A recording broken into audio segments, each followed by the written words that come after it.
खवातीन है जिनका सी सेक्शन हुआ है, हाँ जी, तो वो क्या आफ्टर 3 मंथ्स जो है वो सीढ़ियाँ ऊपर नीचे जा सकती हैं अपना वेट लूज करने के लिए, बेली फैट कम करने के लिए? देखिए अब 2026 है, अब तो हम ये कह ही नहीं सकते कि वो वाला बेड रेस्ट है कि हम ये कहें कि 3 माह तक ही बेड रेस्ट करना है। अगर आपको थोड़ा नॉलेज है तो सी सेक्शन के उसके जैसे ही पेशेंट बाहर आता है हम नेक्स्ट डे उसको कहते हैं अब आपने वॉक करना है, ठीक है। अब जब वो पेशेंट वॉक कर रहा है 3 मंथ्स बहुत ज़्यादा, 90 डेज में तो स्टिचेस डिसॉल्व हो जाते हैं, तो 3 मंथ्स में वो आराम से सीढ़ियाँ ऊपर नीचे चढ़ सकती हैं, पर अपनी डाइट का ख्याल रखना है, ओवर एक्टिविटी नहीं करनी, अपना वेट मैनेज भी करना है, क्योंकि अगर आप ओवर वेट हो तो ऑब्वियसली सारा लोड किस पे आएगा, आपकी बोन्स पे आएगा, और बोन्स पे आएगा तो फिर आप होगे। हम कुछ सम टाइम होता है कि एक्सरसाइज भी करते हैं तो उसकी वजह से हमें घुटनों का दर्द होना शुरू हो जाता है, उसकी वजह उसकी क्या वजह होती है घुटनों में दर्द होने की? उसकी वजह ये होती है कि अब आपका वेट मैनेज नहीं है, आप कर रहे हो हैवी एक्सरसाइज,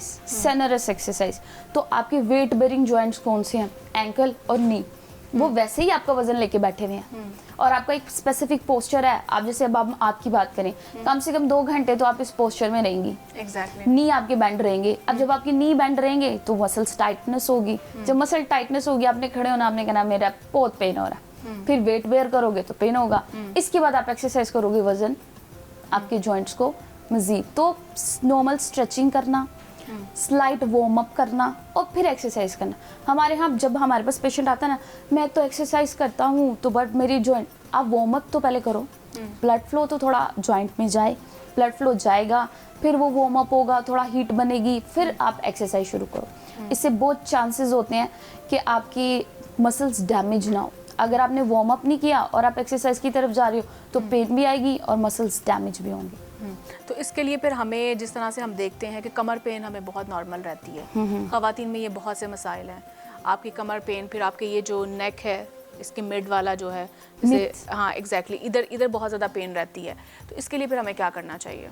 अगर हम लोग ये देखें पूरी बॉडी को अगर हम लेके चलें तो हर पार्ट डिफरेंट इश्यूज के साथ आता है। नेक का और बैक का बहुत डिफरेंट ट्रीटमेंट प्रोटोकॉल है या बहुत डिफरेंट कॉजेज हैं इनके पेन के आता है। बैक पेन की बहुत रीज़न है, सिटिंग बहुत ज़्यादा लॉन्ग टाइम के लिए सिटिंग करना, या लॉन्ग टाइम के लिए अगर आपने स्टैंडिंग किया तो आपकी लोअर लेग के मसल्स टाइट हो जाएंगे, जब आपके लोअर लेग्स के मसल्स टाइट हो जाएंगे वो आपकी कमर को खींचेंगे।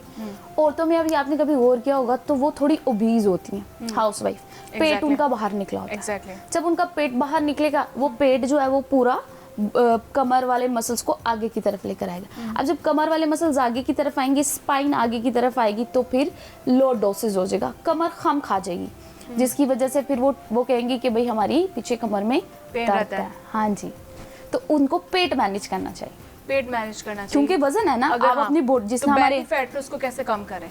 बेली फैट को कम करने के लिए अगर हम डाइट पे जाएं तो 3 चीजें याद रखें। पहली चीज आपको क्या करना है, जो पहले से वजन है उसको उतारना है। दूसरी चीज जो आगे आने वाला वजन है उसको चढ़ने नहीं देना, ठीक है। 2 काम करने हैं। लोग क्या करते हैं, हम तो आधी रोटी पे आगे हुए हैं, हम तो मजीद नहीं खा रहे। हाँ ठीक है, आप डाइट करो, इससे आगे आने वाला वजन नहीं आएगा आप पे, लेकिन जो आपने 25 साल 30 साल से पहले वजन चढ़ाया हुआ वो किसने उतारा?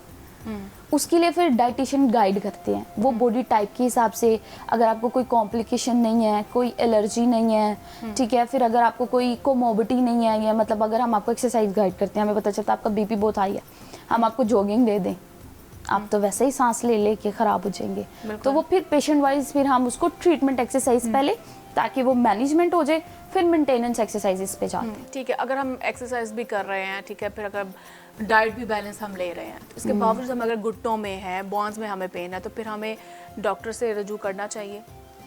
डॉक्टर से रुजू तो ऑब्वियसली जब आपको कहते हैं पेन ब्लेसिंग होती है, जब भी कभी आपकी बॉडी में इलाज क्या इसका होता है, किस तरह से इसका इलाज होना चाहिए? कि अगर आप ये कहना चाह रहे हैं कि हम डॉक्टर की तरफ नहीं जा रहे, हम इलाज पे जाना ही नहीं चाह रहे, उससे पहले ही मेंटेन करना चाह रहे, है ना, क्योंकि इलाज तो तब होता है जब आपको मसला हो गया, और मसला तब हुआ जब आपने कुछ ना कुछ गलत किया।